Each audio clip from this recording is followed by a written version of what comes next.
आज हम एक्सप्लेन करेंगे माय हनी के पार्ट 2 को। तो चलिए ज़्यादा देर ना करते हुए हम ड्रामा को शुरू करते हैं। पार्ट 2 की शुरुआत में हम देखते हैं जुनजंग उन गुंडों को आके मार रहा होता है और दूसरी तरफ जिंग जो है पुलिस को कॉल करने लगती है कि तभी जुनजंग उन गुंडों को धक्का देके जिंग के पास दौड़ते हुए आता है और जिंग का हाथ पकड़ के वहाँ से ले जाता है। उसके बाद के सीन में हम देखते हैं वो दोनों भागते हुए एक बस में चढ़ जाते हैं और बस में जाने के बाद वो दोनों बैठ जाते हैं और जिंग जुनजंग से कह रही होती है, क्या तुम ठीक हो? तुम्हें कहीं पर लगी तो नहीं? तुम्हें मुझे बताना चाहिए। और ये कहने के बाद जिंग अपने पॉकेट से एक टिश्यू पेपर निकालता है और उस टिश्यू पेपर को लेके जुनजंग की चोट पे लगाने लगता है। जिंग मेरे कुछ सोचते हुए नहीं लगाता और जिंग जुनजंग से कहता है तुम खुद ब खुद लगा लो।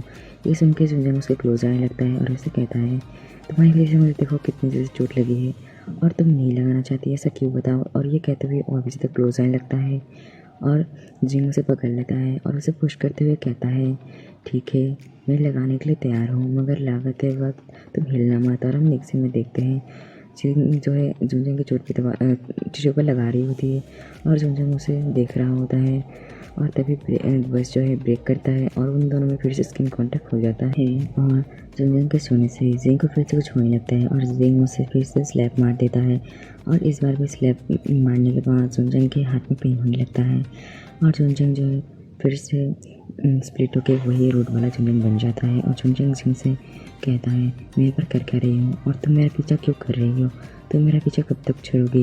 ये सब सुन के जिंग को गुस्सा आ रहा होता है और वो वहाँ से बिना कुछ कहे चला जाता है और हम नेक्स्ट सीन में देखते हैं जुनजंग अपने घर में होता है और वो सोच रहा होता है कि जिंग ने क्या मेरे ऊपर कोई जादू किया है।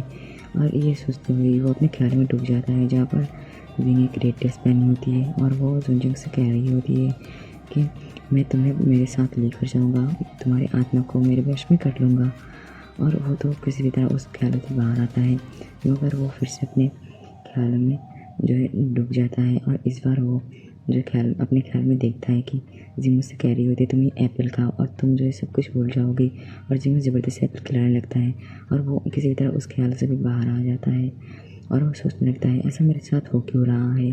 और वो याद करने लगता है कि किस तरह जिंग ने उसे कितनी बार स्लैप मारा है और ये याद आते ही वो कहती है बहुत हो गया, मैं अब इससे दूर रहूँगा, इससे दूर रहना ही मेरे लिए बेहतर होगा। और उसके बाद के सीन में हम देखते हैं कॉलेज में भी जुनजंग की नज़र जब जिंग के ऊपर पड़ती है तो जिंग की भी नज़र जुनजंग के ऊपर पड़ती है और जुनजंग जिंग को देख के ही वहाँ से डरते हुए चला जाता है। और नेक्स्ट सीन में हम देखते हैं कैंटीन का जहाँ पर जुनजंग खाना खा रहा होता है। खाना खाते हुए भी वो जिंग को देख रही होती है, जिंग एप्पल खा रही होती है और ये देख के जुनजंग वहाँ चला जाता है और कहता है भागो, ये यहाँ पर करके आ रही है। नेक्स्ट सीन में हम देखते हैं जुनजंग ड्राइंग कर रहा होता है कि तभी उस ड्राइंग रूम की लाइट ऑन अप होने लगती है और ये सब देख के जुनजंग डर रहा होता है और वो उसे लगता है कि उसके पीछे कोई है। तो वो जो है डरते डरते पीछे मुड़ के देखता है तो वहाँ पर कोई भी नहीं होता और वो सोचता है शायद मेरा कोई बहम होगा। तो फिर से काम में ध्यान देने लगती है कि तभी जिंग आकर से डरा देती है। जिंग जो है चाइना की एक लॉ वाली बुक पढ़ के उसे सुना रही होती है कि तभी वहाँ की लाइट जो है चली जाती है और जिंग कहती है मैं रुको, मैं अभी आती हूँ। और एक जब जाने लगती है तो जुनजंग उसका हाथ पकड़ लेता है। जिंग कहता है प्लीज़ तुम ये पे रहो, मुझे छोड़ कर मत जाओ। ये सुन के जिंग कहती है जुनजंग क्या तुम ठीक हो, तुम्हें कुछ हुआ तो नहीं। और उसके बाद किसी में हम देखते हैं जिंग एक लकड़ी के सहारे जुनजंग को बाहर लेके आ रहा होता है और ये सीन जो है ये पूरी फ्लैशबैक में जाता है और हम देखते हैं एक लड़के को जहाँ पर वो लड़का एक बंद रूम में होता है और वो डरा हुआ होता है काफ़ी। और तभी वहाँ पर एक लड़की आती है जिसके हाथ में एक लाइट होती है और वो लड़की उस छोटे से लड़के से कह रही होती है कि चिंता मत करो, मैं तुम्हारे साथ हूँ ना। और ये सीन फिर से प्रेजेंट में आता है। हम देखते हैं जिंग जो है जुनजंग को लेके बाहर आ जाता है और तभी लाइट भी आ जाती है और जिंग कह रही होती है तुम डर गए थे ना। तो जुनजंग कहता है कहा मैं नहीं डरा था, मैं तो घबराया भी नहीं था, तुम ऐसे क्या से बकवास कर रहे हो। और तभी जिंग के फ़ोन में एक जो फ़ोन आता है तो जिंग उस फ़ोन को जो है रिसीव कर लेती है और दूसरी तरफ से नर्स कहता है आपकी ग्रैंड माँ हॉस्पिटल से भाग चुकी है। और ये सुन के जिंग जो है घबरा जाती है। और उसके बाद के सीन में हम देखते हैं जिंग कह रही होती है क्या तुम अपनी कार वहाँ लेके आई हो। तो जुनजंग कहता है हाँ मैंने अपनी कार बाहर पार्क की है। उसके बाद के सीन में हम देखते हैं वो दोनों कार में कहीं पर जा रहे होते हैं कि तभी उन दोनों के कार के सामने एक लेडी आ जाती है और वो लोग जो है कार को रोक देते हैं और जिंग जो है जल्दी से बाहर आती है कार से और उस लेडी के पास जाके कहती है, ग्रैंडमा आप ठीक तो है ना, आप कहाँ चली गई थी, मुझे कितनी फ़िक्र हो रही थी। वो लेडी कहती तुम कौन हो?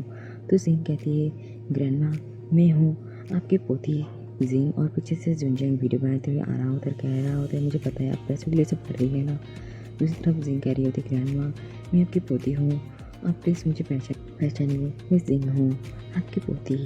और ये कहने के बाद वो एक चॉकलेट निकालती है और उस लेडी को दिखाने लगती है। वो लेडी चॉकलेट को देख के कहती है, हाँ मुझे याद आया, तुम तो जिंग हो ना, मगर तुम यहाँ पर कर कह रही हो, तुम्हारी मम्मी की आज बर्थडे है ना, तुम्हें अपनी मम्मी के पास होनी चाहिए। और ये सब सुन के जिंग कहती है, ग्रैंडमा मॉम तो हमें छोड़ के बहुत दूर जा चुकी है। तो ग्रैंडमा कहती है, दूर? तुम क्या बकवास कर रही हो, तुम्हारे पीछे ही तो है तुम्हारी मॉम। और ये कह के वो चुनचंग की तरफ देखने लगते हैं और चुनचंग ये सब देख के कह रहा हो सोच रहा होता है यहाँ पर हो क्या रहा है। और जिंग भी कहती है, हाँ यही तो है मेरी मॉम, मुझे पता ही नहीं था कि मॉम मेरे पीछे है। और चुनचंग ये सब सुन के जो है शॉक हो जाता है और उसके बाद वो दोनों जो है बर्थडे सॉन्ग प्ले करने लगता है।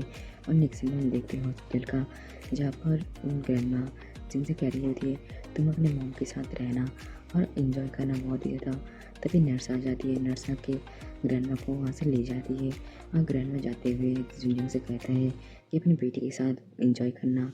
और ग्रैंडमा के जाने के बाद जिंग से कह रहा होता है मेरी ग्रैंडमा को एक बीमारी है जिस बीमारी में वो सब कुछ भूल जाती है। और ये सब सुनने के बाद जुनजंग सोच रहा होता है क्या इसके जो छूने से मुझे कुछ होता है। और ये सोचने के बाद वो जिंग के पास आ जाता है और जिंग से कह रहा होता है तुम मुझे स्लैप मारो, प्लीज़ स्लैप मारो। और जुनजंग के सुनने से जिंग को फिर से कुछ होता है और जिंग जो है जुनजंग को स्लैप मार देती है और जुनजंग के हाथ में फिर से पेन होने लगता है और वो क्यूट वाला जुनजंग बन जाता है। और तभी वहाँ पर नर्स आती है, नर्स जुनजंग से कहती है आपने अभी तक हॉस्पिटल का बिल पे नहीं किया और आपकी ग्रैंडमा की बीमारी भी बढ़ रही है। ये सब सुन के जिंग परेशान हो जाती है। तभी वहाँ पर जुनजंग आ जाता है और जुनजंग कहता है मैं हॉस्पिटल का बिल पे कर दूंगा, मेरे होते हुए तुम्हें कोई भी टेंशन लेने की ज़रूरत नहीं है। और इसी के साथ ही इस ड्रामा का सेकंड पार्ट यहाँ पर ख़त्म होता है। चलो मिलते हैं नेक्स्ट पार्ट के साथ।